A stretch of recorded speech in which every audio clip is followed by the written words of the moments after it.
Bonjour. Après le traditionnel journal de l'orthodoxie, nous évoquerons la tradition des stylites syro-byzantins, à l'occasion de la sortie de Une colonne pour le paradis aux éditions MEO, un roman publié par Philippe Fievé, auteur, romancier, enseignant d'histoire, journaliste, critique gastronomique, passionné pour l'Antiquité tardive et proto-byzantine et qui est centré sur la tradition des stylites syro-byzantins qui se développa à partir de la ville historique d'Antioche, la Théopolis, la ville de Dieu, où les disciples du Christ ont été appelés chrétiens pour la première fois au cœur même de cette Syrie byzantine du 5e siècle où a fleuri une des formes de l'ascèse de l'évangile du désert avec les exploits ascétiques d'anachorètes perchés toute leur vie sur une colonne. Puis, je reçois Mathieu Soulogoub, chrétien, orthodoxe engagé, professeur de chimie moléculaire à la Sorbonne Université, qui fait partie au sein de la Fraternité orthodoxe en Europe occidentale du comité d'organisation du 17e congrès triennal L'Église, espace de liberté, qui nous présentera ce congrès qui aura lieu sous la bénédiction de l'Assemblée des évêques orthodoxes de France du 29 octobre au 1er novembre à Melville, près de Lille, et qui accueille des délégations de toute l'Europe, principalement occidentale, mais aussi des orthodoxes d'Europe orientale. En fin d'émission, nous saluerons la performance musicale des prêtres orthodoxes du séminaire orthodoxe russe d'Épinay-sous-Sénart, qui s'était engagé dans une œuvre de réinterprétation de titres connus en France. Là, il revisite le célèbre titre de Jacques Brel, La Quête. Bonne émission à tous.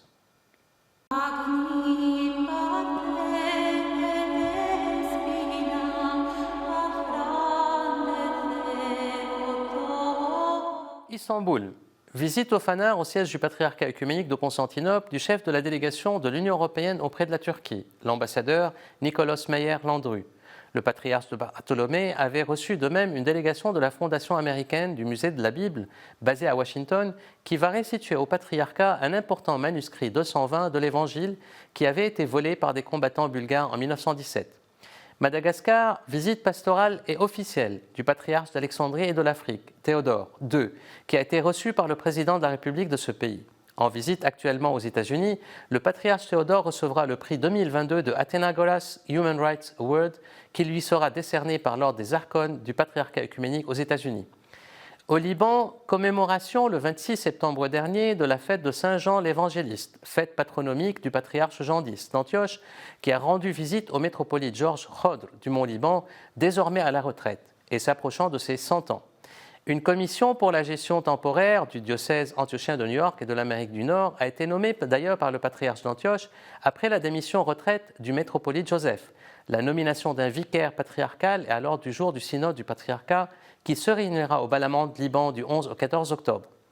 Bucarest, divine liturgie pontificale, le 30 octobre dernier à l'occasion du 15e anniversaire de l'intronisation du patriarche Daniel de Roumanie. À Jérusalem, divine liturgie pontificale, présidée par le patriarche Théophilos III à l'occasion de la fête de l'élévation de la Sainte Croix vivifiante.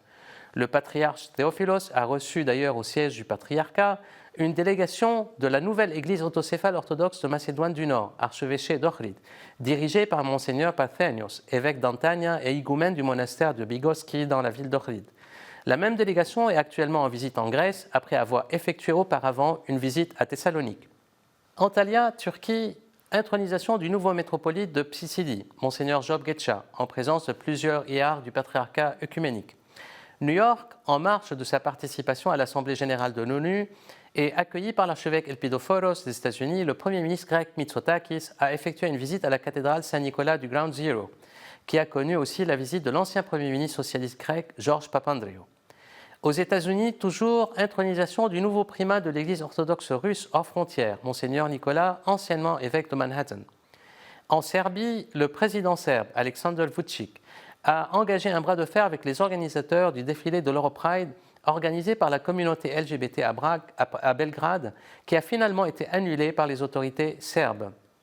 En France, le patriarche Porphyrios de Belgrade et de toute la Serbie est arrivé en France où il a présidé le 9 octobre dernier à l'intronisation de Monseigneur Justin Jeremić, nouvel évêque serbe en Europe occidentale, dont la cathédrale est basée à Paris, à la rue Saint-Plon, et qui est placée sous la protection de Saint-Save.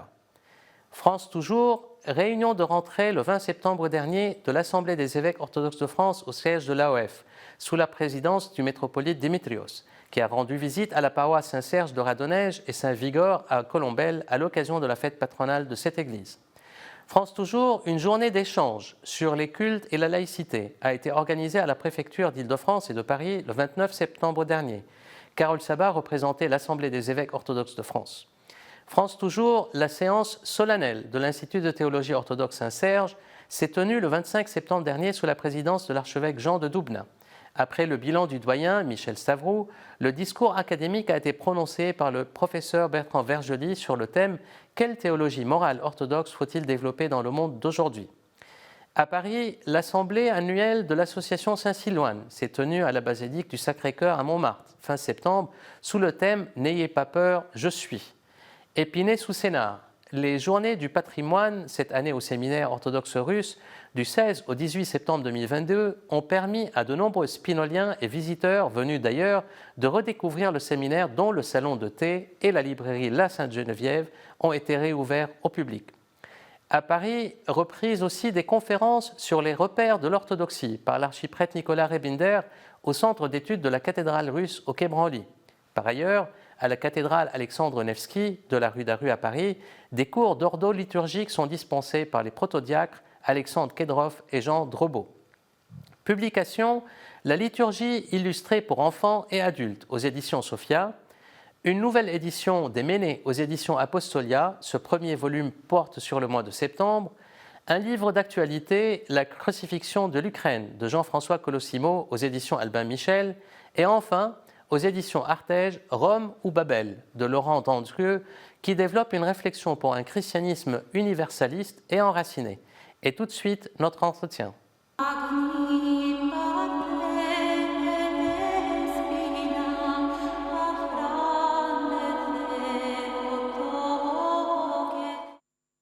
Avant de s'entretenir avec mon invité, Mathieu Sologub, je souhaite faire un zoom pour présenter rapidement le livre « Une colonne pour le paradis » de Philippe Fievé, qui, en raison d'une contrainte de dernière minute, a été empêché de venir de sa Belgique natale à l'émission pour nous parler de la tradition des stylites syro-byzantins, autour de laquelle son livre est centré.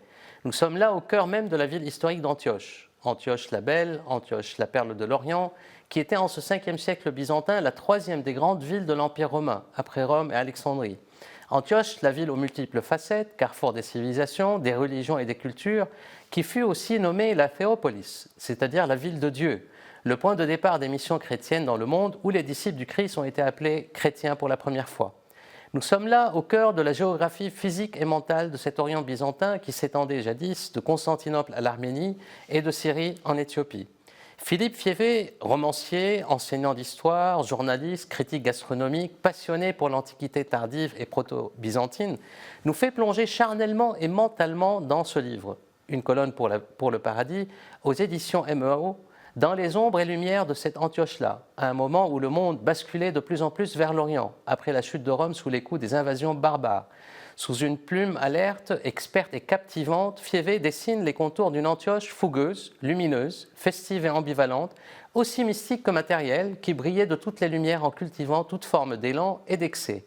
Il approche de très près tous les contours de l'ascèse de l'extrême, celle des stylites syro-byzantins, une des formes de l'ascèse de ce qu'on appelait l'évangile du désert, avec les exploits ascétiques d'anachorètes perchés toute leur vie sur une colonne, dont la figure de proue a été l'emblématique Siméon l'Ancien, qui, à sa dormition, a fait pleurer tout l'Orient chrétien. Et il y a là deux mondes, où Fievé met en scène dans son ouvrage deux mondes avec leurs ondes, qui s'opposent, s'entrechoquent et s'interpellent avec leurs certitudes et leurs doutes, leurs joies et leurs peines. D'un côté, celui de la transcendance spirituelle d'un moine stylite syrien, Paphnus, qui, à l'imitation de Siméon l'Ancien et de son disciple Siméon le Jeune, engagea sa vie dans cet érémitisme radical, dressé sur une colonne toute sa vie. Et de l'autre côté, celui d'un riche notable romain, Ruffin, réfugié à Antioche après la chute de Rome, demeuré fidèle aux anciennes croyances et dont la vie est portée sur les plaisirs de la vie. Et je dirais de la chair. Jamais n'a été approchée de si près la saga des stylites, dont la renommée de ces figures traversa l'Empire d'Orient et poussa le Basilios romain d'Orient à bâtir autour de la colonne de Siméon l'Ancien, après sa dormition, une basilique à 3 nefs en forme de croix, la fameuse Qal'at Semaan, la forteresse de Siméon, dont les vestiges restent visibles en Syrie aujourd'hui. Le livre contient de précieuses informations documentées sur les figures des principaux moines stylites, comme le moine Daniel, qui ont perpétué cette tradition du vertige divin que recense et développe dans son ouvrage Philippe Aîné. Il est question aussi des principales autres expressions de cet érémétisme, comme celui des moines perchés sur les arbres et ceux qui vivaient dans les troncs d'arbres. N'y a-t-il pas là aussi dans l'ouvrage des ressemblances et dissonances avec notre époque qu'on vient de vivre, qui reste marquée par beaucoup d'ambivalence que suscitent les crises mondiales, la pandémie du Covid, les guerres qui se développent ici et là, les changements et risques climatiques? Nous espérons recevoir Philippe Fievé prochainement pour en parler de vive voix.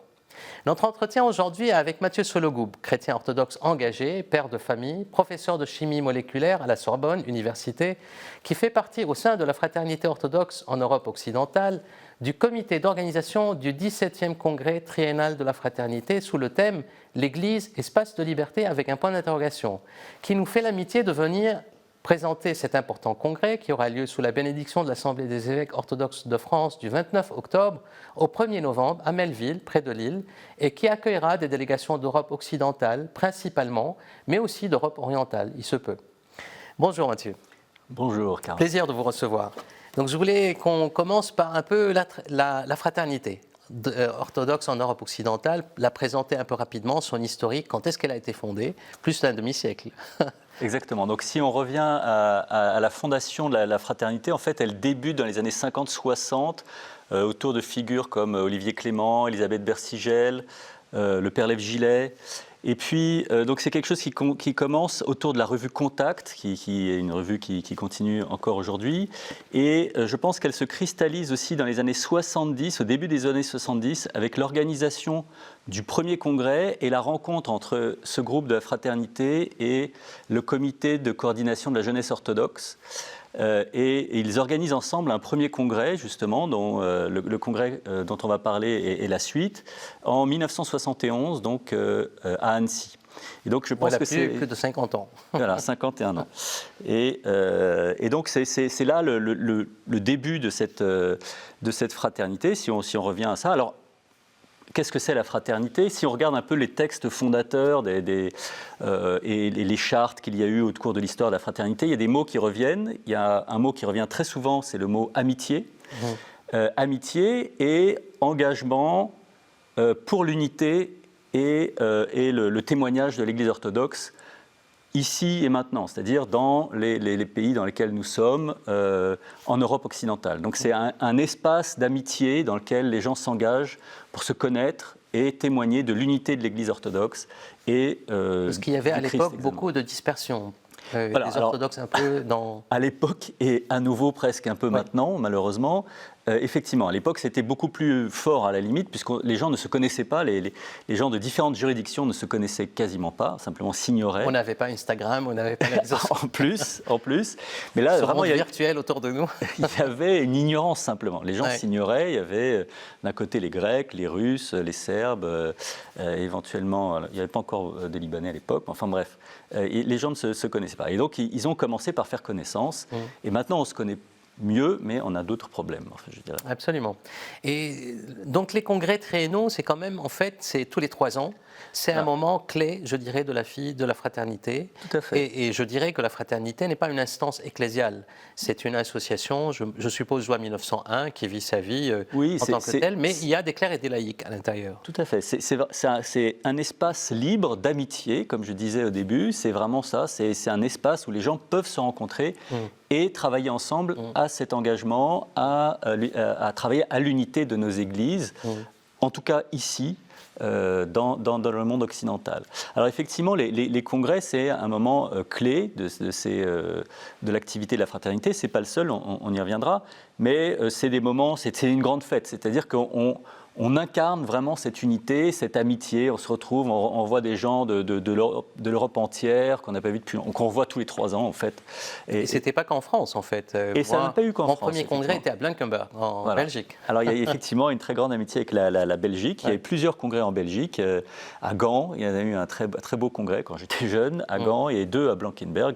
Donc effectivement, entre la Belgique et la France, et un peu partout en France, il y a eu des congrès. Donc effectivement, c'est relativement francophone, mais c'est ouvert et les gens viennent de tous les pays d'Europe occidentale pour participer et célébrer cette route vers l'unité de nos églises orthodoxes. Alors, comment s'organise en fait un congrès et quelle est sa structure d'une certaine manière? Parce qu'il y a parfois, en fait, moi, le dernier congrès auquel j'ai participé, ça remonte un peu à Paray-le-Monial. Oui.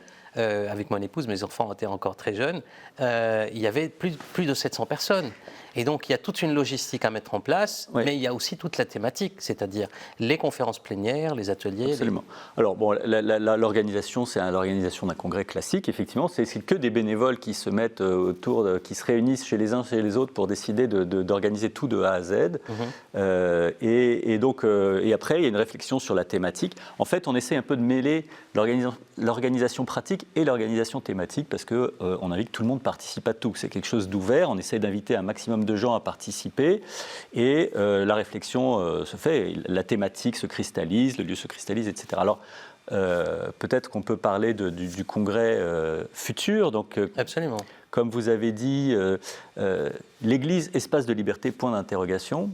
Donc effectivement, c'est quelque chose le thème de la liberté, c'est quelque chose qui nous est apparu en fait assez évident, surtout vu le contexte actuel. Alors si on regarde un peu le déroulé, donc il y aura des conférences plénières, un certain nombre de conférences plénières, 5 ou 6 je pense, et une table ronde, des ateliers, donc en plus petit groupe, et puis des célébrations liturgiques. Donc le déroulé du congrès, je pense que ça explique bien la thématique.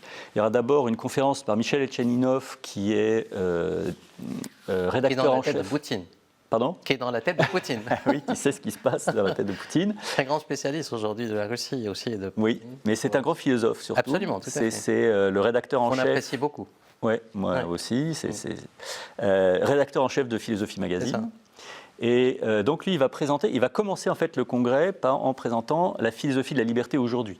Alors évidemment, ce ne sera pas décalé par rapport aux problèmes ecclésiaux, puisqu'il va probablement s'inspirer de il y a des écrits, des réflexions de Berdaïev sur la liberté. Voilà, donc c'est aussi un grand spécialiste de Dostoïevski, donc ce sera dans toute cette école-là, sur Berdyaev, etc. Effectivement, donc ça ce sera le début pour entrer dans le congrès, et puis après il y a 2 temps. C'est un excellent choix pour commencer. Merci. Donc il y a 2 temps, un temps plus, je dirais, politique, ecclésial, et peut-être un deuxième plus théologique. Donc dans un premier temps, on va parler de la situation actuelle, c'est-à-dire que la relation entre Église et État, et la liberté de l'Église face à l'État, comment est-ce qu'elle peut ou doit s'émanciper par rapport à l'influence de l'État, qui est effectivement une question qui est extrêmement prégnante pour nous orthodoxes, alors que ce soit actuellement, parce que c'est extrêmement fort évidemment en Russie, mais je dirais pour le patriarcat de Constantinople par rapport à l'État turc, la question se pose différemment, mais elle se pose, et puis elle s'est toujours posée au travers de l'histoire de l'Église orthodoxe. Donc ça, c'est une grosse partie. Ce sera traité par Jean-François Colosimo, vous connaissez, directeur des éditions du Cerf. Puis, on a la chance de recevoir Zoya Svetova, qui est une journaliste russe qui vient de Moscou. Donc, il va venir de Moscou pour le congrès, pour parler, elle, des problématiques des droits de l'homme, comment défendre les droits de l'homme dans des temps de crise comme ça, en tant que chrétien, comment est-ce qu'on s'engage dans cette thématique-là.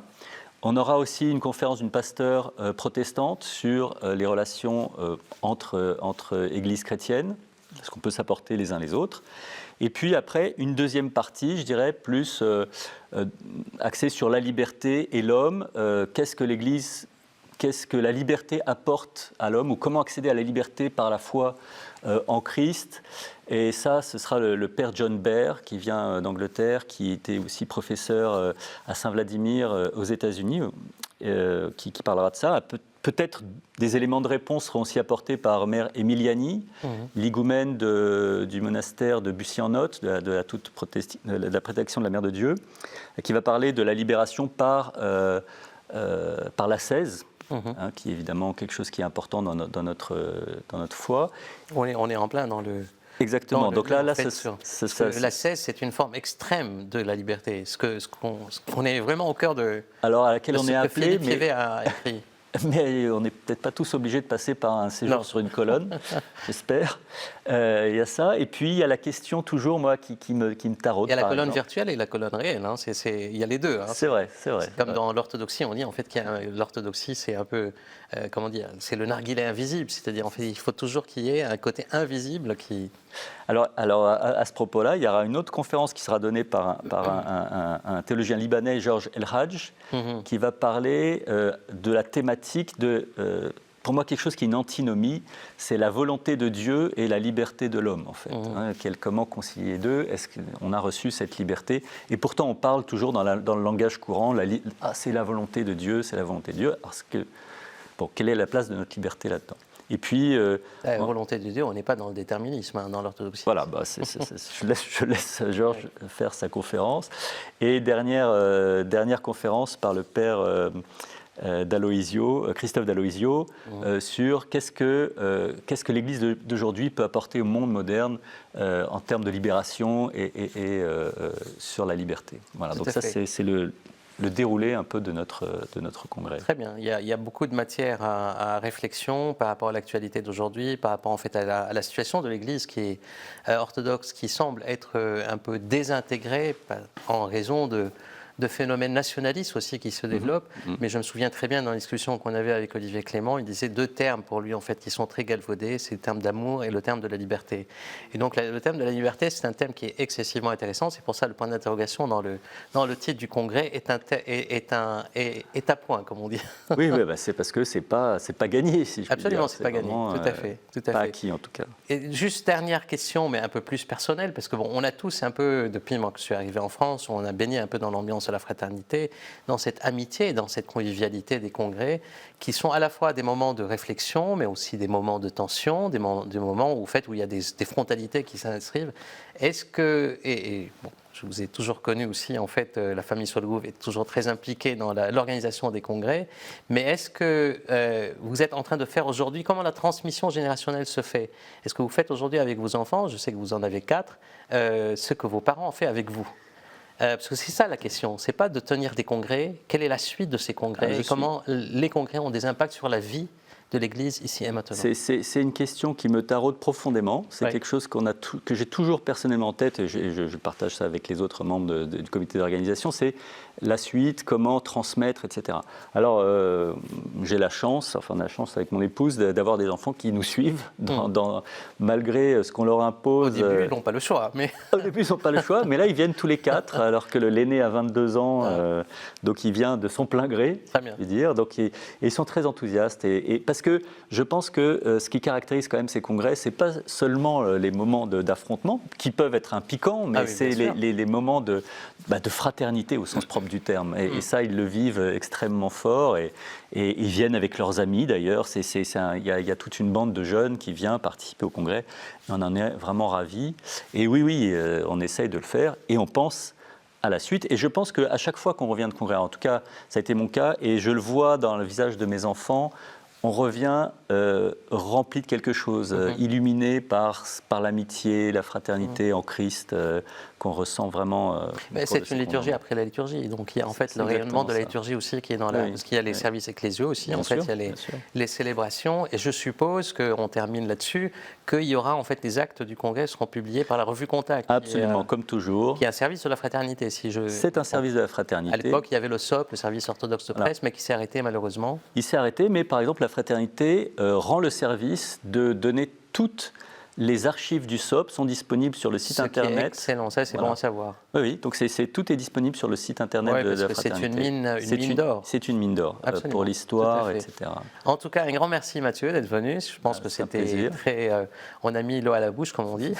J'espère. Mais je pense que les inscriptions sont déjà clos. Oui, mais c'est possible de suivre le congrès par Zoom. Donc il faut regarder sur le site internet. C'est un congrès hybride, en présentiel et en distanciel. Exactement, c'est Covid oblige, ex-Covid. Donc si vous regardez sur on appelle l'intelligence des situations. Site internet de la fraternité, fraternité-orthodoxe.eu, vous aurez le lien Zoom pour suivre les conférences. Et là, je vous laisse avec notre vidéo de fin d'émission qui salue la performance des prêtres orthodoxes du séminaire orthodoxe russe d'Épinay-sous-Sénart, qui s'étaient engagés dans une aventure musicale publique en réinterprétant et revisitant des titres français bien connus.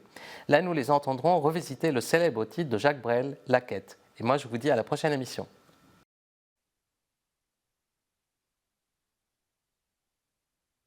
Rêver un impossible rêve,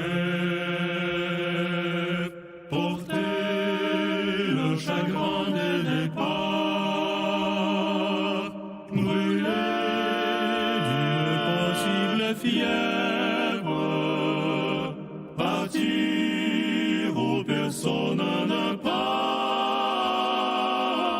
aimer jusqu'à la déchirure. Aimer, même trop, même mal, tenter, sans forcer, sans armure, d'atteindre l'inaccessible étoile. Elle est ma quête, elle est ma quête, suivre l'étoile de les chances, peu m'importe le temps ou ma désespérance, et puis lutter toujours, sans question ni repos, se donner pour leur don d'amour. Je ne sais si je serai ce héros, mais mon cœur serait tranquille. Et les vies s'éclabousseraient de bleu parce qu'un malheureux brûle encore, bien qu'ayant tout brûlé, brûle encore, même trop, même mal, pour atteindre son écartelé, pour atteindre l'inaccessible étoile, pour atteindre l'inaccessible étoile, l'inaccessible étoile, l'inaccessible étoile, l'inaccessible étoile.